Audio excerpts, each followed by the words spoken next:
Radio Rosa. Gespräche zu Flucht, Geschlecht und Safer Spaces. Eine Sendung vom Rolling Safe Space e.V.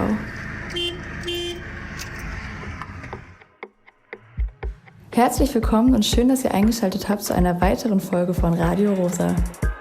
Wir kommen hier einmal im Monat zusammen, um über verschiedene Aspekte von Flucht und Geschlecht, humanitärer Arbeit, europäischer Asylpolitik und über die Notwendigkeit von geschützten Räumen zu sprechen. Los geht's! Hallo, herzlich willkommen zur neuen Folge von Radio Rosa. Ich bin Leo und ich möchte heute ein Interview mit euch teilen, das ich mit einer sehr mutigen jungen Frau aus Afghanistan geführt habe.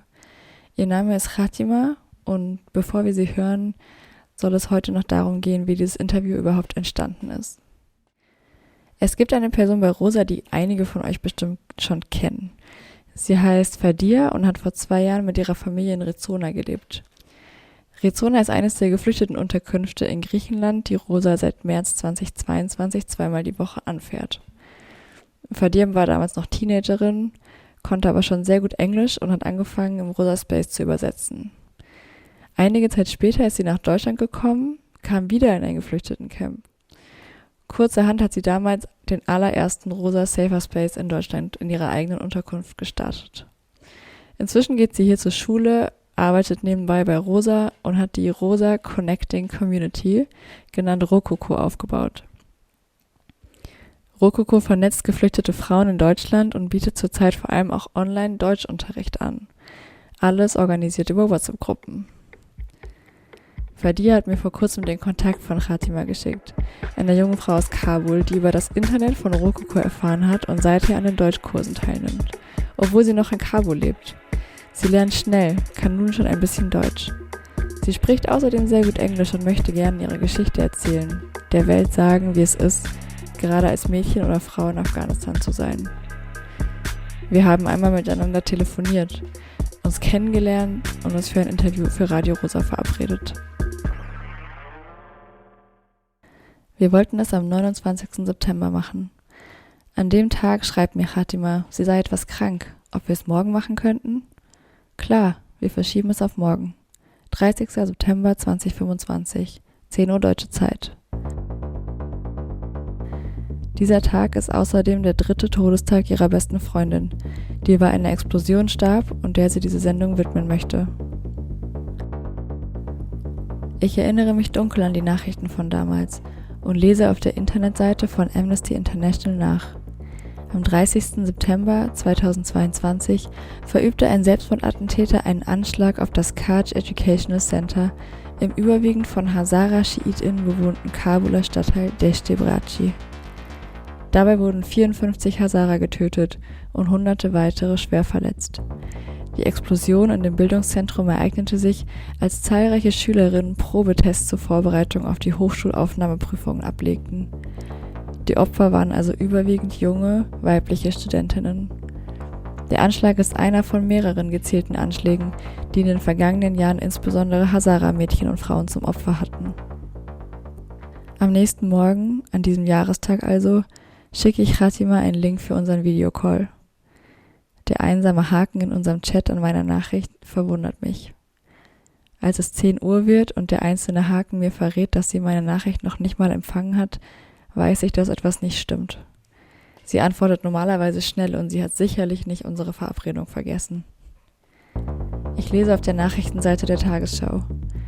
Die Taliban haben das Internet in Afghanistan nahezu vollständig abgeschaltet. Die Rede ist von einem umfassenden oder gar totalen Blackout.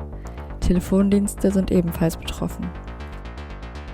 Hintergrund der Maßnahmen ist offenbar ein Erlass des obersten Führers der Taliban. Er hatte kritisiert, dass über das Internet unmoralische Inhalte verbreitet würden. Sollte diese Sperre bestehen bleiben, hätte das gravierende Folgen, vor allem für Frauen und Mädchen im Land. Denn seit ihrer Machtübernahme verwehren die Taliban Mädchen den Besuch weiterführender Schulen ab der 7. Klasse. Von diesem Schulverbot sind laut dem UN-Kinderhilfswerk UNICEF 1 Million Mädchen in dem Land betroffen. Frauen dürfen seit 2022 nicht mehr an Universitäten studieren. Seitdem ist das Internet für viele Menschen die einzige Möglichkeit, sich zu bilden. Afghanistan ist das einzige Land der Welt, das Mädchen den weiteren Schulbesuch nach der Grundschule verbietet. Khatima hatte mir schon erzählt, dass es Gerüchte darüber gebe, dass das Internet in einigen Provinzen abgeschaltet werden könnte. Aber so richtig geglaubt habe ich es nicht. Ich schreibe Fadia. Auch sie kann keinen Kontakt mehr zu ihren Schwestern aufnehmen. Ich bin wütend und fassungslos und fühle mich vollkommen machtlos. Ich warte. 2 Tage später endlich eine Nachricht von Khatima. Sie entschuldigt sich für das verpasste Interview. Die letzten Tage waren sehr schwer für sie. Gerade sei das Internet zum ersten Mal wieder da, mit schwacher Verbindung. Niemand wisse, ob es bleibt, wiederkommt, wieder geht. Sie habe Sorge vor einem Krieg. Am selben Abend spricht sie mir die Antworten, die sie mir geben wollte, als Sprachnachrichten ein. Seither haben wir sporadischen Kontakt. Wir haben meine Fragen und ihre Antworten also nachträglich zu unserem Interview zusammengeschnitten. Die Fragen und Antworten sind auf Englisch. In dieser Folge erzählen wir euch außerdem von unserem neuen Projekt namens ROSA Consultations, eine mobile Sozialberatung für geflüchtete Frauen und queere Menschen im ländlichen Raum von Ostdeutschland, das wir vor kurzem mit 2 fulminanten Aktionstagen in Sachsen-Anhalt begonnen haben. In der Hoffnung, dass ihre Stimme von vielen Menschen gehört wird, wünsche ich euch jetzt viel Spaß mit Khatima.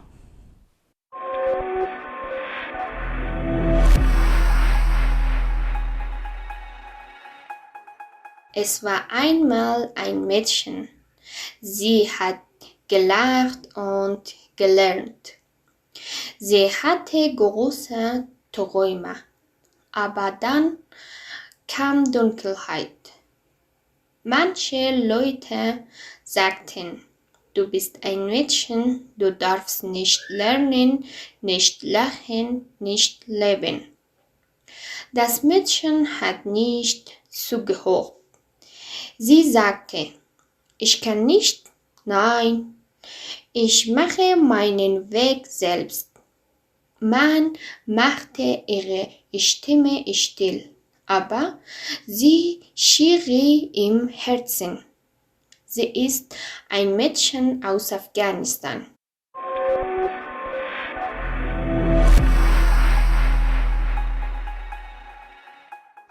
Hello, dear friends of the radio. I'm very happy to speak with you today.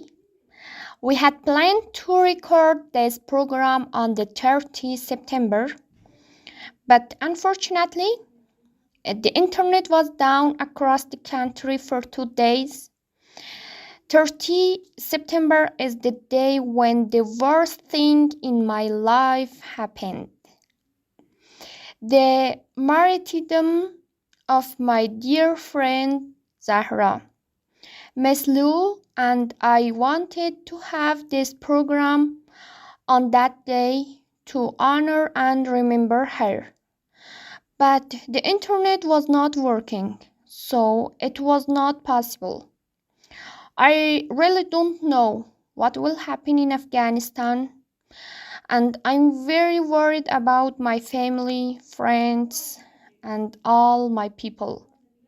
I have heard that the US has taken some actions and said they want to take Bagram.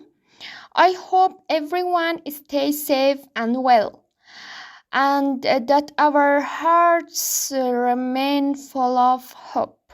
Hi Khatima, good to hear from you. Could you introduce yourself a bit more in detail? My name is Khatima. I'm 22 years old, but in 1 month I will be 23. I'm from Afghanistan and now I live in Kabul. I finished school, but for more than 4 years I have been forced to stay at home.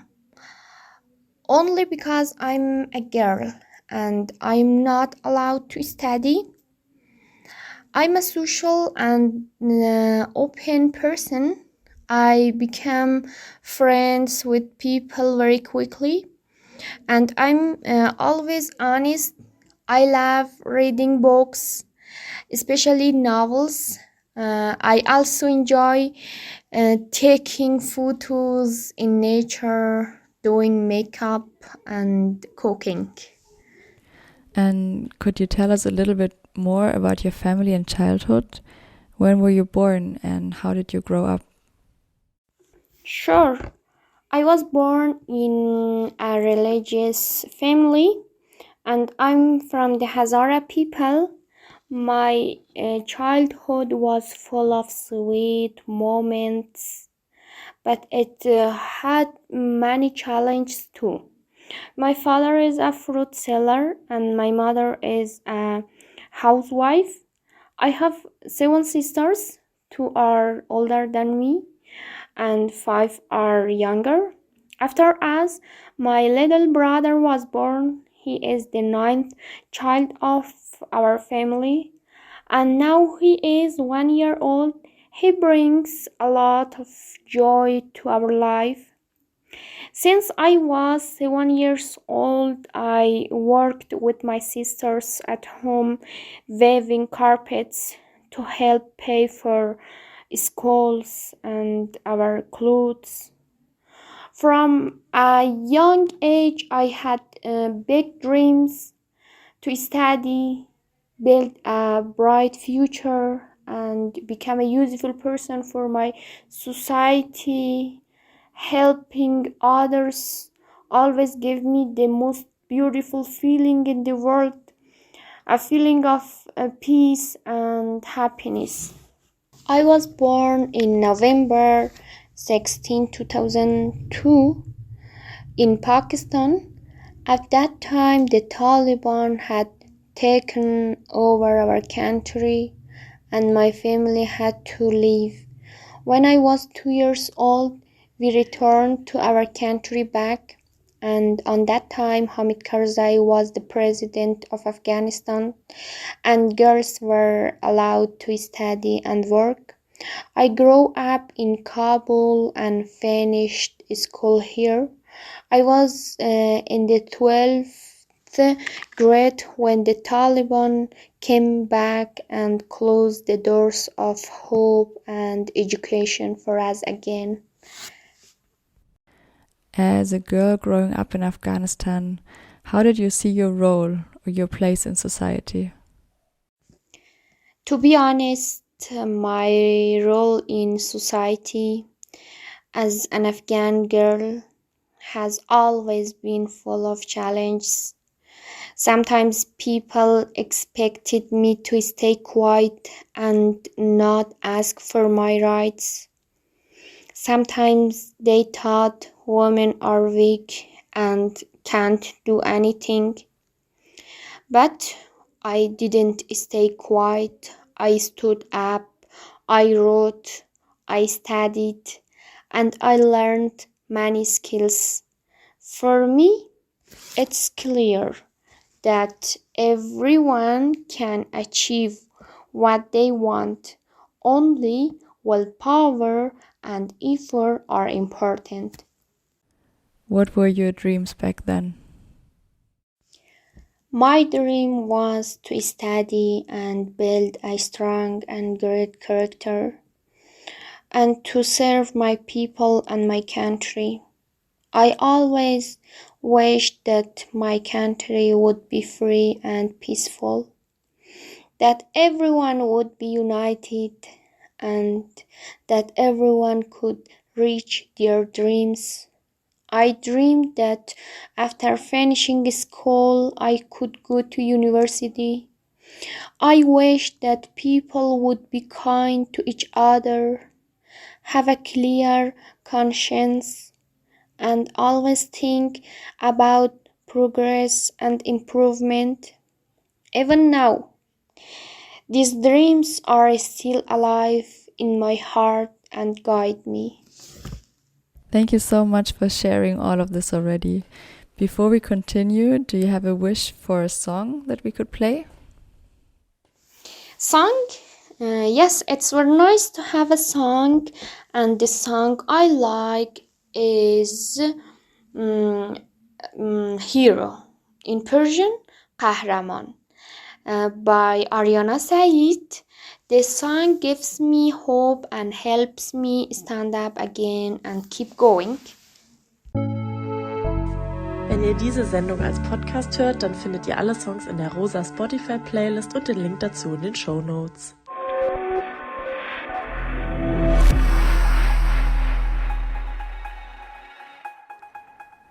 Khatima, do you remember when the Taliban took power in Afghanistan 4 years ago?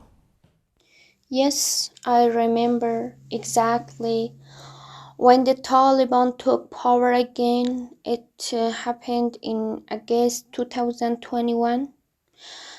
And the dark history was repeated for the girls of our country. I was in my English class, turning the pages of my books and dreaming about tomorrow. Suddenly, the door opened and one girl shouted, "The Taliban are here. Kabul has fallen." Everyone ran with fear in their eyes. My heart was shaking and my legs could barely hold me. My dress was just to my knees. I imagined the Taliban waiting for me with whips. The streets were quiet, shops were closed, and Taliban cars with white flags drove around the city. When I reached home, where my sisters were crying, and my mother sat in a corner full of fear, not knowing what to do. That was a very terrible day for me, and I think I will never forget that day. Thank you for sharing this. Can you tell us a bit more in detail how your life was before August 2021? And how did your life change after the Taliban took power? That's a very good question, because I can remember my life before the Taliban. Before the Taliban came, my life was full of hope and motivation. I was studying the school and English course, and every day I turned the pages of my books with excitement, dreaming about the future. Before the Taliban, every day was full of learning and effort. I had a childlike energy and motivation, dreaming of becoming a doctor and serving to people. Actually, my life changed completely after the Taliban came. Suddenly, schools and universities were closed and girls were not allowed to study or trip. When girls go to outside, they must wear black and long dress. They also must have mask. Everyone lived in fear and worry. We had to stay at home and can't go outside freely or continue our education. Taliban rules limited everything and made life full of fear and restrictions. But I didn't give up. Even when schools and universities were closed, I continued learning at home. I tried to learn new skills and keep my hope alive through writing. What are the consequences of your personal life of not being allowed to study? Personally, when I'm not allowed to study, I feel very sad and hopeless. For 4 years, schools and universities have been closed, and I have been forced to stay at home. Sometimes regret and sadness burn in my throat, and I feel like I'm losing my youth and energy. But now, as a young and energetic girl, I have decided to make the best use of my time.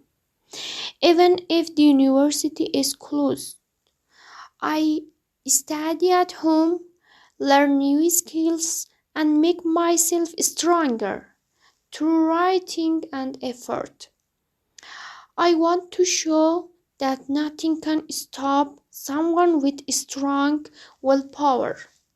I believe that every hardship is an opportunity to grow, and every limit is a motivation to learn, even in difficult conditions. Hope and effort can light the path, and I want to bring my life closer to my dreams and goals. You once sent me a text where you wrote, "My mother, a woman with 8 daughters, sat in a corner, whispering in fear. What can I do with you now? The Taliban said, a girl without a full veil is haram. A girl without a male guardian is haram. What about women who had no husband, no father, no brother, no son over 18, just like us? My father had gone to Iran to earn some money. My brother was only 1 year old." You, Khatima, also wrote a book last year that has the title "Migration Was Not My Choice." Can you tell us why was or is migration not a choice for you and your family? The name of my book is Migration Wasn't My Choice. This book can only be fully understood by people who have experienced migration. No one wants to leave their own homeland, especially when there are opportunities for education, work, and process in their own country. For me and my family, migration wasn't a choice. We had to leave. When we moved to Iran, we hoped to stay there for a while and find better opportunities. But in the end, we were forced to leave. People who have migrated understand very well how difficult it is to adapt to a new country with different costume, language, and even social system. On top of that, the time and the money it takes to move to another country and start over is a very heavy. Migration is never an easy choice. It is a journey full of challenges. What should the world know about Afghan girls? I'm really shocked that the world has been quiet and has not acted. Sometimes I think the world is either helping the Taliban or too weak to do anything. Do politicians not have daughters who would feel pain for Afghan girls? Or are Afghan girls not human? Sometimes I feel that people's humanity and conscience are silent. These questions hurt me a lot. We only want a simple right to study and live freely. Is that too much to ask?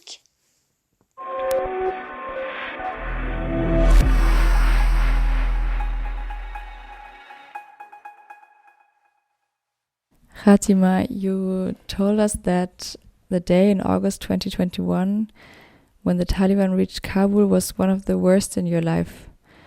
But after that, you did not give up, even though your dreams and hopes are so much harder to achieve now. What did you do instead of school? Yes, fortunately, I didn't give up. When schools and universities were closed, I stayed at home, but I didn't stop learning. In the first year, I read books and increased my knowledge. The book was like a butterfly flying around a candle, and its burning gave me energy and motivation. In the second year, I learned beauty skills because we girls naturally love beauty. And unfortunately, again, the Taliban stopped this art and closed women's beauty salon. Mm. In the third year, I learned saving and improved my practical skills. In the fourth year, I collected all my pain, memories, and hopes and wrote a book.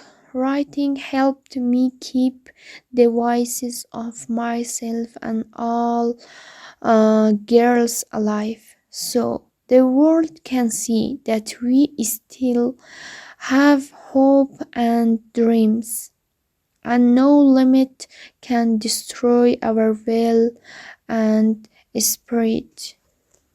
You told me before that also writing helps you in this difficult time. What does writing mean to you?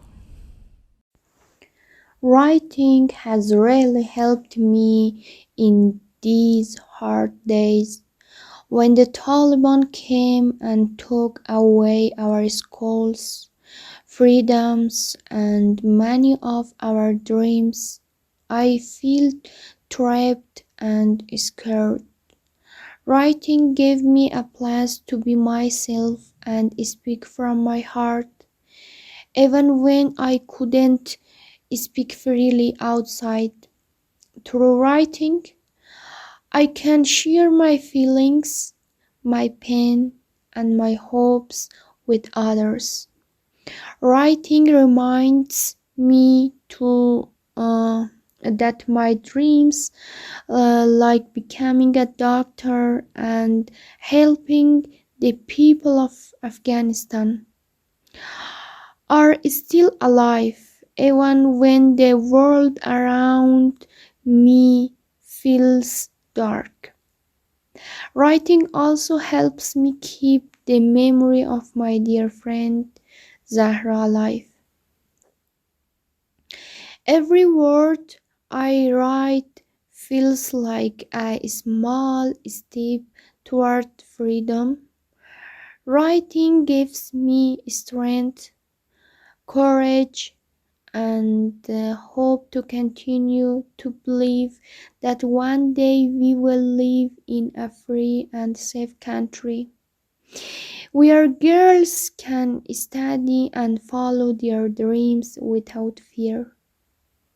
Writing is not just a hobby, it's my way to survive, to fight with words, and to heal my heart. You wrote several books. Can you tell us what they are about and why you wrote them?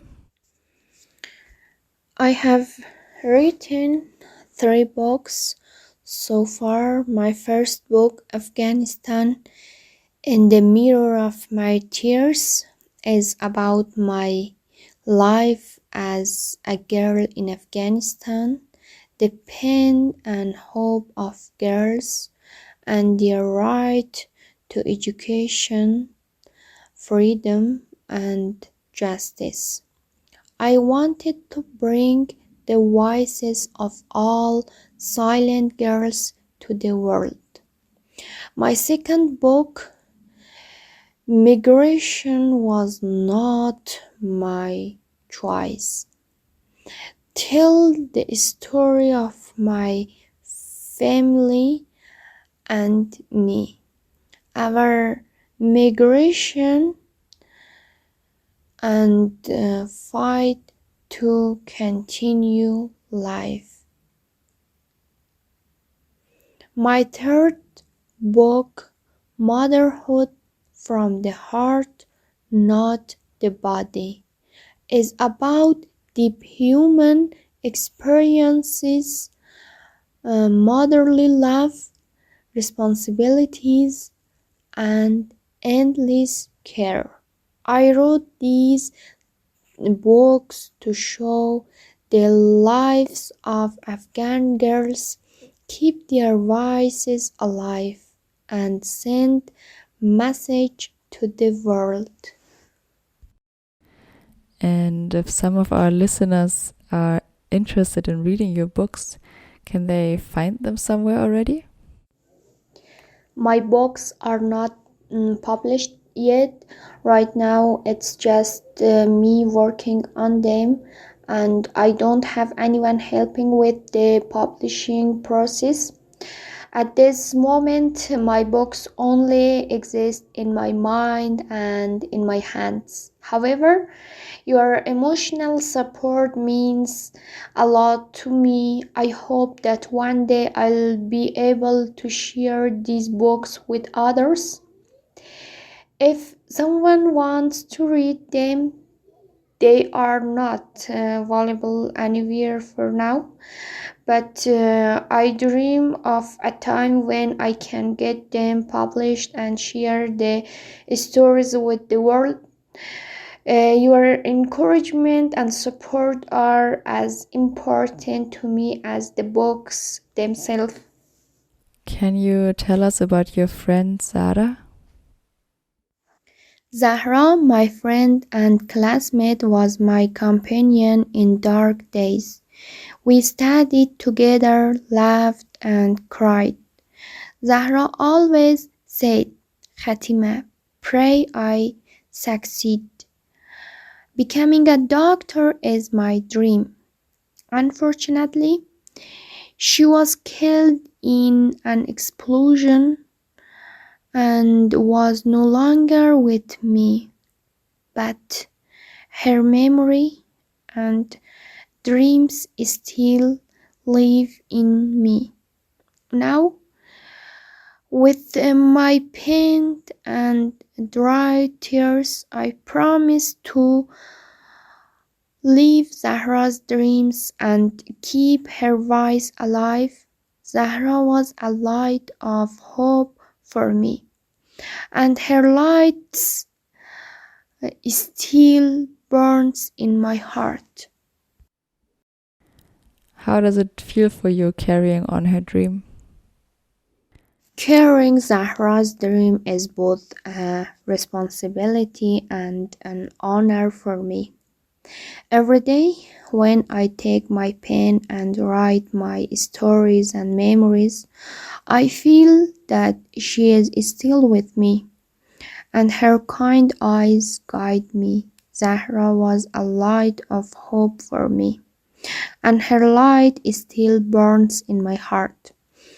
Continuing her dream makes me stronger, gives me more energy, and reminds me that no obstacle can stop a strong will. I want to show that even in the hardest times, the human spirit can be strong and brave. Every day that I remember Zahra, I know that my life must carry a message of hope and justice. I promise to bring her voice and the voices of all Afghan girls to the world, and to show that no injustice or restriction can silence our dreams. Continuing her dream gives my life purpose and keeps her memory alive. And what are your dreams for the future? I hope for a day when all Afghan girls can study freely, reach their dreams, and face no limit. I want to help create a world where humanity, justice, and kindness are respected, and every girl can build her future with hope and freedom. Despite pain, loss, and the absence of loved ones, I'm still hopeful. I want to show the world that hope, effort, and determination can light up any darkness.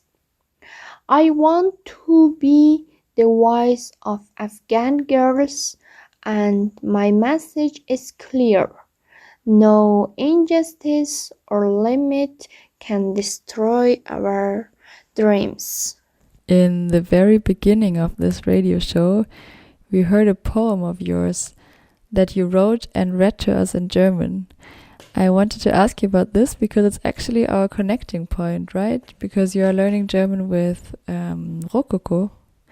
How did you first connect with Rosa? About Rosa. Rosa is really a very good and excellent program.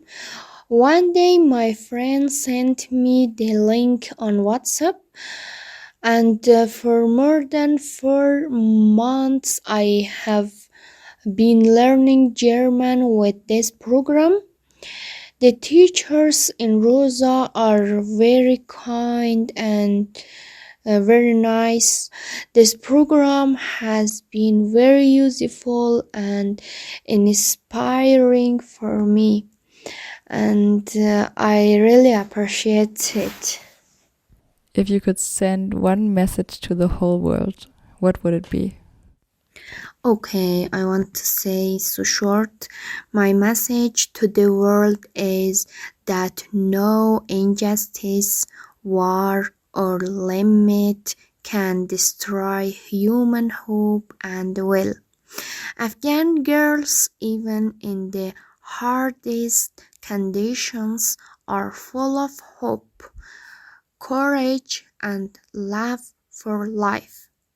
Please hear our voices, see what we are going through, and give us the chance to study, live freely, and follow our dreams.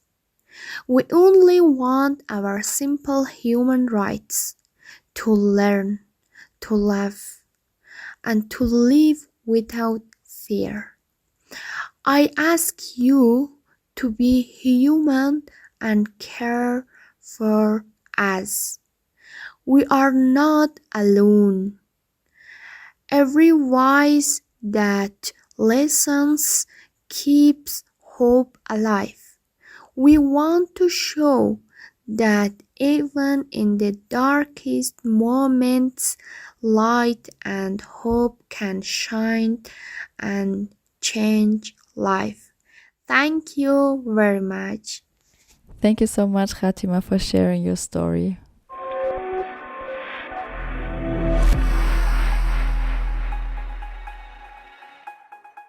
Ich möchte euch nun gerne noch ein ganz neues Projekt von ROSA vorstellen, das wir gerade aufbauen. Es heißt ROSA Consultations. Es wird von der UNO-Flüchtlingshilfe gefördert, was für ROSA etwas ganz schön Besonderes ist.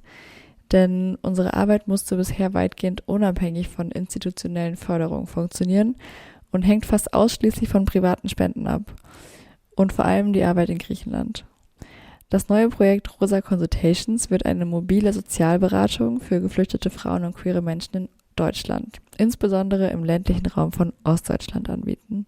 Dafür haben wir den orangenen Laster, der im vergangenen Jahr als mobile Ausstellung durch Deutschland getourt ist, zu einem Info- und Beratungsmobil umgebaut. Ab November sollen eine Sozialarbeiterin und eine Übersetzerin mit diesem Laster einmal wöchentlich Unterkünfte in Sachsen-Anhalt anfahren. Um uns den BewohnerInnen der Camps vorzustellen und ihre Bedarfe abzuklären, haben wir am 1. und 2. Oktober Aktionstage in Stendal und Halberstadt durchgeführt mit Tee und Essen, Malen, Basteln, Musik und Tanz, Kinderbetreuung, Zirkus und Graffiti. Und natürlich mit dem Rolling Safe Space, dem neuen Infolaster. Ich habe hier ein paar Eindrücke von Menschen gesammelt, die an diesem Projekt und den Aktionstagen beteiligt waren und sind. Viel Spaß!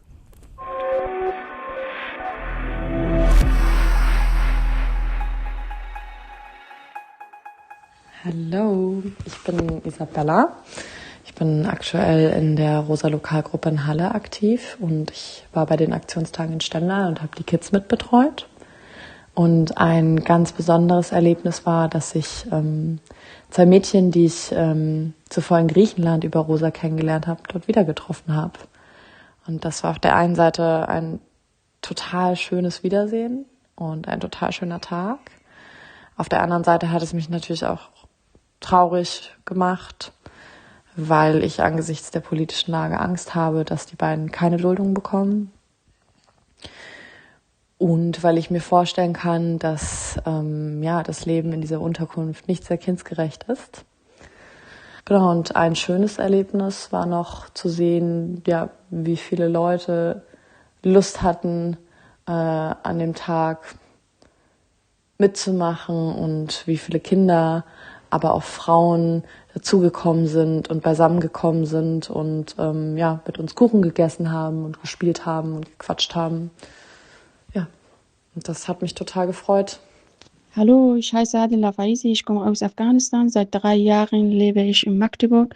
Viele Flüchtlinge leben in Camp und haben am Anfang viele Schwierigkeiten. Zum Beispiel, sie kennen die Sprache nicht, sie wissen nicht, wie das System funktioniert und sie sind von ihrer Zukunft enttäuscht und oft fühlen sie sich alleine.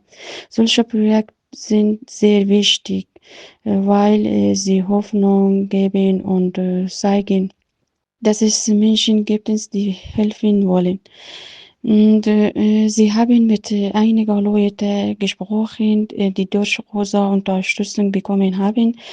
Sie haben erzählt, dass sie sich jetzt viel sicherer und wohler fühlen. Das hat mich sehr gefreut. Und ich denke, dass Integration nur gut funktionieren kann, wenn wir alle zusammenarbeiten, sowohl Einheimische als auch Migranten. Deshalb wünsche ich ROSA viel Erfolg und hoffe, dass es in Zukunft noch mehr solcher Initiativen in Deutschland gibt. Hi, ich bin Leander und ich arbeite eigentlich als Architekt in einem genossenschaftlichen Architekturbüro in Berlin, aber engagiere mich nebenbei auch noch ehrenamtlich bei ROSA. Ich war in Stendal mit dabei. Insgesamt war es, glaube ich, ein toller Tag. Wir hatten auch sehr gutes Wetter, deswegen waren alle draußen und haben kräftig mitgemacht bei allem und wir haben uns eigentlich so ganz gut kennengelernt. Also besonders eindrücklich ist mir das vor allem beim Waffelmachen und Waffeln austeilen in Erinnerung geblieben, wie groß der Ansturm da war. Und was ich vielleicht noch erzählen kann, was ich interessant fand, ist die Landesaufnahmeeinrichtung in Stendal liegt ein bisschen abseits und hat einen Fußballplatz, hat auch einen Spielplatz, gibt auch größere Rasenflächen zwischen den Gebäuden. Gleichzeitig ist da der Raum und die Architektur natürlich trotzdem geprägt von einer hohen Vorfertigung, von einem Pragmatismus und natürlich auch durch den Zaun und Stacheldraht, der außen um das Gelände herumführt. Und quasi in so einem räumlichen Kontext habe ich das Gefühl gehabt, dass die Workshops, die wir angeboten haben und die Objekte und die Bälle und Reifen, die dann plötzlich, oder die Kreide, also dass es ganz viele so kleine Objekte gab, die in der Lage waren, nochmal so andere Räume oder alternative Räume den Kindern zu bieten. Und so, wie ich die Kinder auch wahrgenommen habe, haben die das ja sehr gerne angenommen. Und das fand ich natürlich jetzt auch nochmal interessant, ja, was das irgendwie vielleicht auch heißen kann für zukünftige Projekte, die wir mit ROSA umsetzen. Hi, ich bin Carina, ich bin Zirkuspädagogin und habe vor Ort in Stendal den Kids Space betreut und ein offenes Mitmachangebot für Kinder und Jugendliche angeboten. Von Jonglierbällen über Diabolo und Schwungtuch war da alles dabei. Die Kids hatten auf alle Fälle großen Bock, sich zu bewegen und Dinge auszuprobieren, auch wenn die Ausdauer, mit der sich mit einem Gegenstand beschäftigt wurden, ist immer relativ kurz war. Aber das Schöne an Zirkus ist ja auch, dass es einfach viel auch über Vorzeigen und Mitmachen und Ausprobieren funktioniert und deswegen auch die Sprachbarriere an sich nicht so relevant ist. Ich bin eine der beiden Graffiti-Workshop-Leitenden und war dabei in Stendal und Halberstadt. Am ersten Tag kam leider nicht so richtig ein Workshop in dem Sinne zustande. Dafür waren zu viele kleine Kids am Start. Aber für Kids unter, 8 Jahren ist der Umgang mit Sprühdose dann doch irgendwie zu kompliziert und auch zu schlecht für die Gesundheit, als dass da am Ende auch ein gutes und sinnvolles Ergebnis bei rumkommen würde. Ich könnte mir aber schon vorstellen, dass es auch in der Unterkunft durchaus möglich wäre, so einen richtigen Workshop anzubieten. Und ich fände das auch richtig cool, halt dann aber vor allem für ältere Kids, Jugendliche und Erwachsene. Und fände das richtig cool, in Zukunft dann da auch so richtig den Fokus auf das Name-Writing bzw. Style-Writing zu legen, weil ich glaube, dass das richtig gut sein kann, irgendwie um ein Identitätsgefühl zu stärken, sich mit dem eigenen Ich auseinanderzusetzen und irgendwie da stolz drauf zu sein, sich einen Künstlerinnennamen zu geben und so weiter, aber auch ein Verbundenheitsgefühl untereinander zu stärken. Mein Name ist Farishta Amiri und ich wohne in Kassel. Ich habe die Gruppe ROSA bei einer Ausstellung in Berlin kennengelernt und schon dort habe ich gespürt, wie besonders diese Arbeit ist. Vor ein paar Tagen war ich mit ROSA in Halberstadt. Es war eine wunderbare Erfahrung, voller schöner Erinnerungen. Wir haben mit den Kindern gemalt und ich durfte als Künstlerin über meine Kunst sprechen und mein Bilder zeigen. Mir war wichtig, den Menschen zuzuhören. Viele haben mir von ihrem Leben in den Camps erzählt und gesagt, wie sehr sie sich freuen, wenn ROSA in ihre Städte kommt. Ein besonders schöner Moment war, als ich mit voller Leidenschaft eine Natur gemalt habe und ein Mädchen neben mir ganz in meine Kunst eingetaucht ist. Ich habe ihr Mut gemacht, ihren eigenen Weg als Künstlerin zu gehen. Die Zusammenarbeit mit ROSA hat mir ein Gefühl von Wärme, Freude und Verbundenheit gegeben. Kunst verbindet und mit ROSA habe ich gespürt, wie stark diese Verbindung sein kann.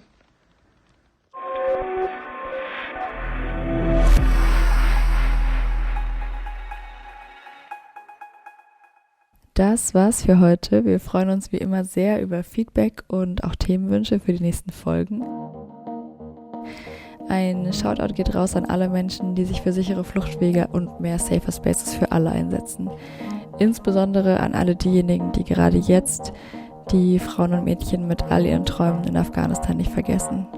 Wir hören uns nächsten Monat. Tschüss!